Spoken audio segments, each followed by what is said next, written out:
नमस्कार, मी विलास बडे. न्यूज 18 लोकमतच्या या बुलेटिनमध्ये आपल्या सगळ्यांचं स्वागत. बुलेटिनच्या सुरुवातीला मुंबईतली महत्त्वाची बातमी. शहरातल्या रस्त्यांची दुरावस्था पाहून आज मुंबईच्या महापौर किशोरी पेडणेकर या चांगल्या संतापलेल्या दिसल्या. रस्त्यावरच्या खड्ड्यांमुळे सामान्यांना प्रचंड त्रास सहन करावा लागतोय. या मुद्द्यावरून महापौरांनी अधिकाऱ्यांची चांगलीच कान उघडणी केली. तुम्हाला कळत नाही का, अशा शब्दात त्यांनी अधिकाऱ्यांना फैलावर घेतलं. आज सर्वसामान्य मुंबईकर प्रचंड हाल अपेष्टा सहन करतोय. मुंबईतल्या अनेक रस्त्यांवरती पावसाच्या नंतर खड्ड्यांचं साम्राज्य पसरलंय. या खड्ड्यांमधून वाट काढत मुंबईकरांना जीव धोक्यात घालून प्रवास करावा लागतोय. न्यूज 18 लोकमतच्या माध्यमातून आम्ही सातत्यानं मुंबईकरांच्या या वेदना सरकारपर्यंत, मुंबई महानगरपालिकेपर्यंत पोहोचवण्याचा प्रयत्न करतोय. पण आधी ठाणे, जिथं एकनाथ शिंदे यांना अत्यंत कठोर भूमिका घ्यावी लागली, अधिकाऱ्यांचं निलंबन करावं लागलं. त्यानंतर मुंबईमधला सगळा प्रश्न आम्ही मांडल्यानंतर मुंबईतल्या सुद्धा खड्ड्यांची पाहणी करण्यासाठी महापौर किशोरी पेडणेकर रस्त्यावर उतरल्या आणि त्यांनी खड्ड्यांच्या बाजूलाच या अधिकाऱ्यांना फैलावर घेतलं.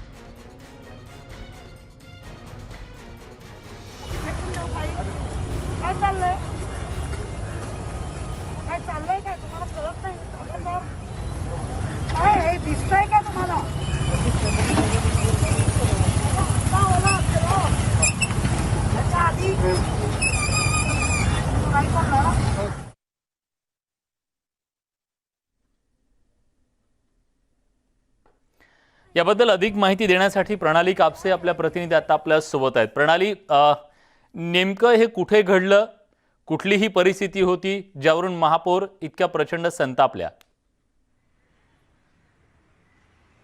मुंबईच्या कुर्ला परिसरातील जरीमरी भागातली ही घटना आहे आणि मुंबईच्या महापौर किशोरी पेडणेकर यांनी आज अचानकच रस्ते पाहणीचा दौरा आखला.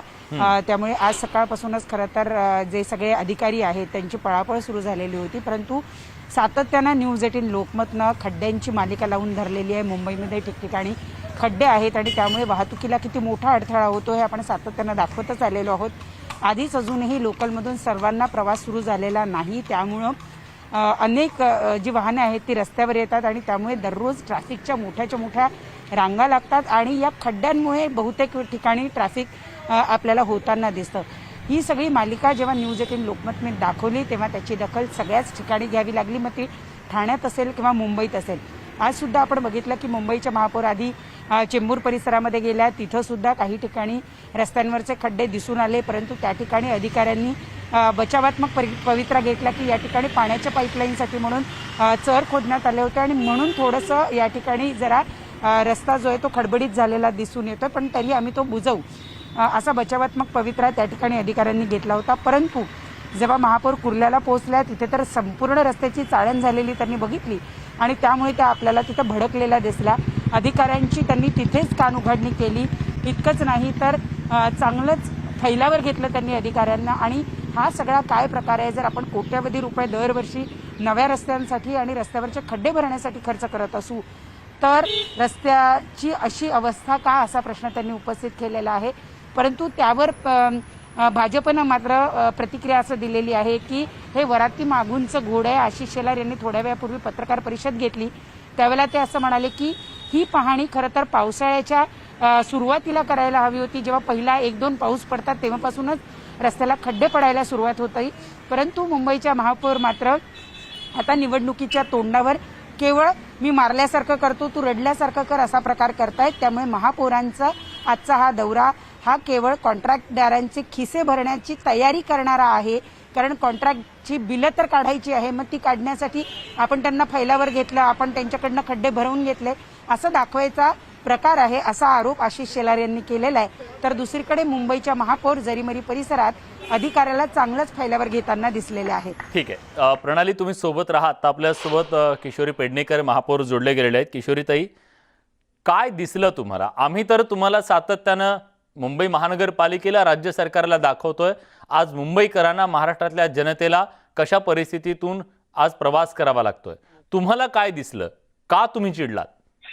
नाही, मुळामध्ये तुमच्यासारखा तिसरा चौथा स्तंभ जेव्हा आपल्याला हे सगळं सांगतं, अर्थातच महापौर या नात्याने तेव्हा मी सुखाच्या गोष्टीला पण पहिली धावते, तर दुःखाच्या गोष्टीला पण धावलं पाहिजे. खरंय. आणि ही दुःखदायक घटना म्हणजे जर आमचा मुंबईकर आज ज्या काही खड्डे, आता आम्ही असं काही बोलत बसणार नाही, कारण स्वतः मुख्यमंत्री ज्या वेळेला ब्रिजवरनं आले नवीन, हा त्याच वेळेला त्यांनी त्यांचं भाष्य केलं. याचा अर्थ आम्ही कुठल्याही प्रशासनाला पाठीशी घालत नाही हा आणि कुठलंही दाखवण्यासाठी काम करत नाही हम्म किंवा कोणाला आरोप प्रत्यारोप करण्यासाठी सुद्धा नाही. हम्म आपली बांधिलकी ज्यांच्या बरोबर आहे त्या बांधिलकीमध्ये राहून जर हे प्रशासन चुकत असेल, आज जी काही आपण म्हणतो बिल्डर लॉबी, ही लॉबी काय फक्त मुंबईत आहे का? हा ही लॉबी अख्ख्या देशात आहे. आज मुंबईचे रस्ते खराब आहे, हे मला वाटलं की नाही ते जाऊन पाहिले पाहिजे, हम्म त्यांची कारणं पण घेतली पाहिजे. 42,000 जे खड्डे होते ते भरले पाहिजे. अर्थातच त्याच्यामध्ये नवीन नवीन खड्डे पडतात आणि होतात, तर तसं कारण देऊन चालणार नाही. मुंबईकरांना चांगले रस्ते देणं हे जसं आमचं काम आहे तसं ते सर्वांचंच काम आहे आणि प्रशासनाचं तर पहिलं काम आहे. मुळामध्ये प्रशासनाने जी उत्तरं दिली त्या उत्तरामध्ये आत्ता जे आपण निर्णय घेतो, हा आधी घेतले तेव्हा घेतलेल्या निर्णयात हे होते ना सहभागी. हम्म आम्हाला आरोप प्रत्यारोप करायचेच नाहीयेत. आमचं एकच आहे फोकस काय आपला, की पण ताई मुंबईकरांना मुद्दा हा चांगले आहे रस्ते की देणं. परिस्थिती का बदलत नाहीये? सत्ता नाही, बदलली, आता बऱ्याचदा तेही काय सांगते. होतं, सत्ता बदलते नाही, पण परिस्थिती बदलत नाही. हा सर्वसामान्यांचा आतापर्यंतचा अनुभव आहे. ठेकेदार नाही नावाची सर, जी आता- जमात आता आहे ती त्याच्यावर पण तुम्हाला मला बोलू दे. नियंत्रणात राहत नाही आपण- का? नाही, ठेकेदार हा कोणाच्याच नियंत्रण खाली राहत नाही. हे नागपूरमध्ये पण आम्ही दाखवू शकतो. नागपूरमध्ये जिथे नॅशनल हायवेचे चौथा आज काय केंद्राचा आहे, म्हणजे केंद्राची मालकी आहे. आपण त्या वादात जाऊन आपण एकमेकांवर वाद करत बसलो ना तर हे सुटतात. मुळामध्ये आपला उद्देश काय आहे? आपलं असं म्हणणं आहे, आता बरेचसे रोड आम्ही सीसी घेतले, बरेचसे रोड आता जे उर्वरित आहे ते मॅस्टिक मध्ये करणं आणि कोल्ड मिक्स याच्यावर जो काय वॉर चाललाय, तर आमचंही प्रशासनाला तेच म्हणणं आहे की जे कोणी आता जे होऊन गेले एएमसी, त्यांनी ज्या काही पद्धतीने हे लादून गेले, याच्यात काही बदल होणार नाही का? हे माझाही प्रश्न आहे. हा आमच्या सगळ्या लोकप्रतिनिधींचा प्रश्न आहे. पण ताई मला एक साधा प्रश्न आहे. मी दृश्य बघतो, प्रेक्षकही बघतायत. तुम्ही चिडलाय, तुम्ही संतापलाय. नाही तुम्ही इथं नाही, तुमचे जे आम्ही फुटेज अधिकाऱ्यांवर तुम्ही चिडलाय, तुम्ही त्यांना जाब विचारताय. कारण मी अधिकाऱ्यांना असं विचारलं, म्हणजे मी तेव्हा चिडले, बरोबर आहे. ते मला कुठचे तरी असे फोटोग्राफ दाखवायला लागले. मी बोलली ही सगळी नाटकं आणि हे ड्रामा बंद करा. हे फोटोग्राफ किंवा काहीतरी मला दाखवू नका. मला ऍक्च्युअल काम सांग बाळा. मला ऍक्च्युअल तुझं वर्क दिसलं पाहिजे. तू अधिकारी आहेस.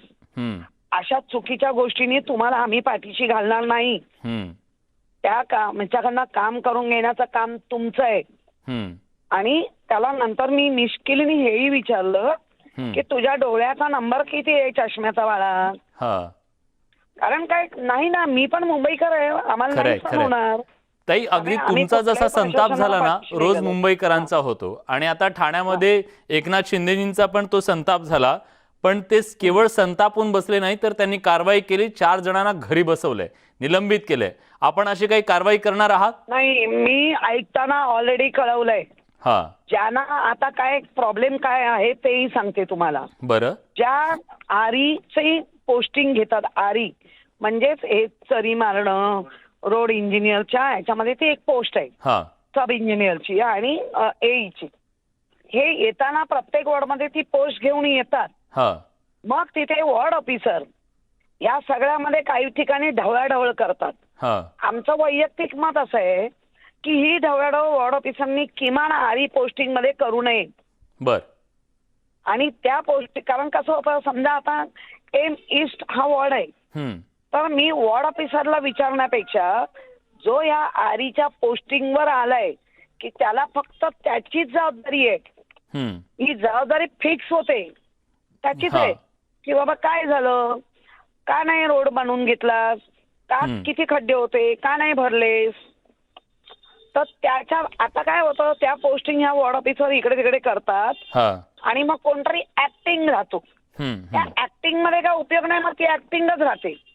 मी तेही आता ऐकताना सांगितलं, अशा कुठच्या वॉर्ड ऑफिसरनी बदल्या केल्या आहेत, कुठले सर्क्युलर काढून इंटरनल केले आहेत, डीएमसी ना बोलवा वॉर्ड ऑफिसर आणि त्यांच्यावर कारवाई करा. असे कसे, कारण आम्हाला एएमसीनी सर्क्युलर दिलाय, एएमसीनी की आरीच्या पोस्टिंगला कुठेही डिस्टर्ब करायचं नाही. ठीक आहे, मग वॉर्ड ऑफिसर का करता, हा माझाही प्रश्न आहे. ठीक आहे, आशा करूया किशोरीताई की जे दोषी असतील त्यांच्यावर कारवाई होईल, त्यांना जरब बसेल आणि मुंबईकरांची कधीतरी या खड्ड्यांमधून सुटका होईल. धन्यवाद, तुम्ही न्यूज 18 लोकमतशी अगदी सविस्तरपणे बोललात त्याबद्दल. शिवसेनेचे माजी खासदार आनंदराव अडसूळ यांची प्रकृती बिघडल्यानं त्यांना रुग्णालयात दाखल करण्यात आले. सिटी कोऑपरेटिव्ह बँक घोटाळा प्रकरणी आमदार रवी राणा यांनी ईडीकडे अडसूळांच्या विरोधात तक्रार केली. या तक्रारीनंतर अडसूळ यांना ईडीनं समन्स बजावलं, चौकशीसाठी उपस्थित राहण्याची सूचना केली. या संदर्भात आनंदराव अडसूळांनी रवी राणांनी केलेले सगळे आरोप फेटाळले, तर या प्रकरणी 2 मॅनेजरनं आणि काही अधिकाऱ्यांनी गैरव्यवहार केले होते असं अडसूळांचं म्हणणं आहे. मी आणि माझा मुलगा यात नसून जाणीवपूर्वक त्रास देण्याचा प्रयत्न केला जात असल्याचा आरोप आनंदराव अडसूळांनी केलेला आहे. दरम्यान आज जेव्हा ईडीचे अधिकारी त्यांच्या घरी पोहोचले, चौकशीसाठी धाड टाकली, तेव्हा अगदी त्याच काळात एक ॲम्ब्युलन्स सुद्धा आनंदराव अडसूळांच्या दारात पोहोचली आणि त्या ॲम्ब्युलन्समध्ये बसून स्ट्रेचरवर आनंदराव अडसूळ हॉस्पिटलमध्ये रवाना झाले. त्यामुळे ईडी त्यांची वाट पाहत आहे आणि ते हॉस्पिटलमध्ये उपचार घेत आहे. आपण बघूया ही टाइमलाईन आणि टायमिंग कसं कसं घडलं, सकाळपासून काय काय घडलंय. आनंदराव अडसूळ पिता पुत्रांना सकाळी ईडीचं समन्स आलं, ईडीनं समन्स बजावलं. त्यानंतर सकाळी 7 ते 7:30च्या सुमारास ईडीचे अधिकारी तिथं दाखल सुद्धा झाले त्यांच्या घरी. मुंबईच्या कांदिवलीत त्यांच्या घरी ईडीचं हे पथक दाखल झालं. काही तास अडसूळांची चौकशी झाली. 11:15च्या सुमारास अडसूळ यांना ताब्यात घेण्यात आलं. सकाळी 11च्या सुमारास अडसूळांची तब्येत खराब झाली. सकाळी 11:15च्या सुमारास अडसूळ रुग्णालयात दाखल झाले. सकाळी 11:30ला गोरेगावच्या लाईफलाईन हॉस्पिटलमध्ये त्यांना दाखल करण्यात आलं.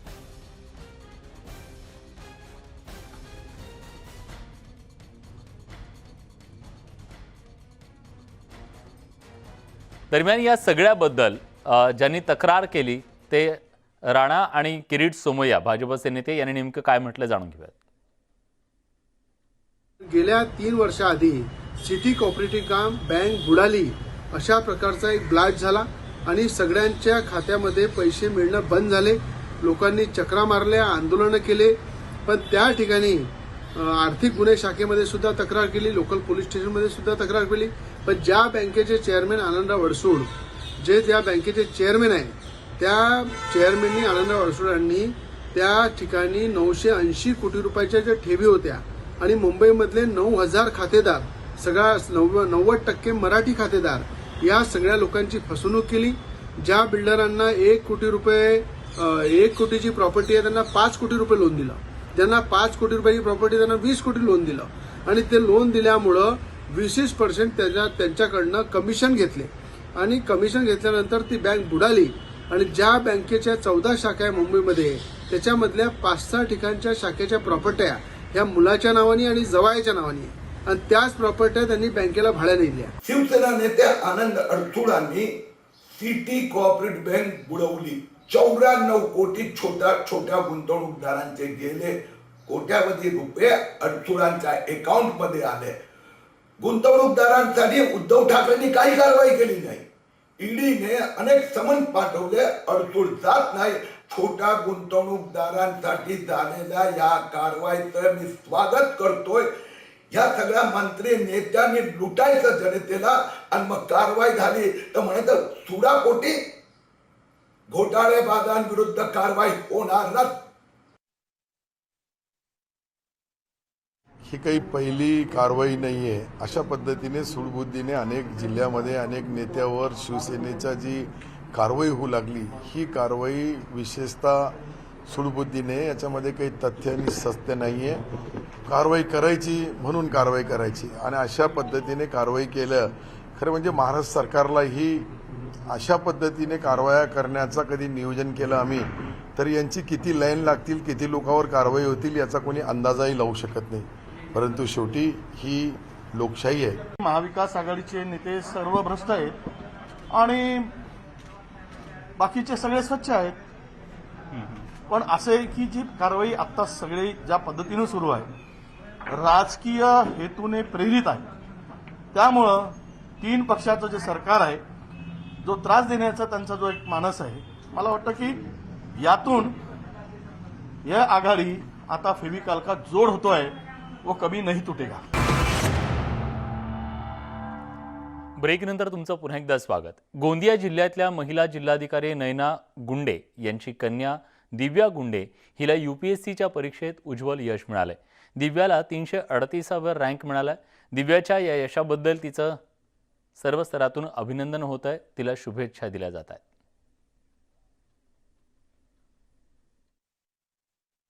माझी सगळ्यात मोठी प्रेरणा माझी आई आणि माझे वडील होते, की मला माझ्या घरातच माझी प्रेरणा मिळाली आणि मला लहानपणापासून त्यांच्या ऑफिसमध्ये जाऊन त्यांच्यासारखं काम करायची इच्छा होती. आणि ओव्हरऑल UPSC जर्नी ही खूप वर खाली होत आलेली आहे आणि आता मी अशी खुश आहे की फायनली आपण सांगू शकतो की आपण ही एक्झाम पास केली आहे. आणि बाकी जर लोकांना काही मेसेज द्यायचा असेल मला, तर मी म्हणेल की हार्डवर्क आणि पेशन्सवरती नेहमी बिलीफ पाहिजे. मी MPSC मधून आले आणि मग प्रमोशननी IAS पदावर आले. परंतु माझ्या मुलीनी UPSC जी युनियन पब्लिक सर्व्हिस कमिशन ही परीक्षा आहे यामध्ये तिने यश संपादन केलेलं आहे आणि त्यामुळे मला खरंच तिचा अभिमान वाटतो, कारण तिने ह्यासाठी खूप कष्ट घेतलेले आहेत. मागच्या वेळेससुद्धा ती एकदा इंटरव्ह्यूला गेली होती, परंतु तिचं फायनल लिस्टमध्ये नॉमिनेशन झालं नव्हतं. परंतु आता तिचं फायनल लिस्टमध्ये नाव आलेलं आहे, त्यामुळे याबद्दल मला खूपच आनंद होतो. याचसोबत बुलेटिनमध्ये आपण इथंच थांबतोय. ताज्या घडामोडींसाठी बघत रहा न्यूज 18 लोकमत.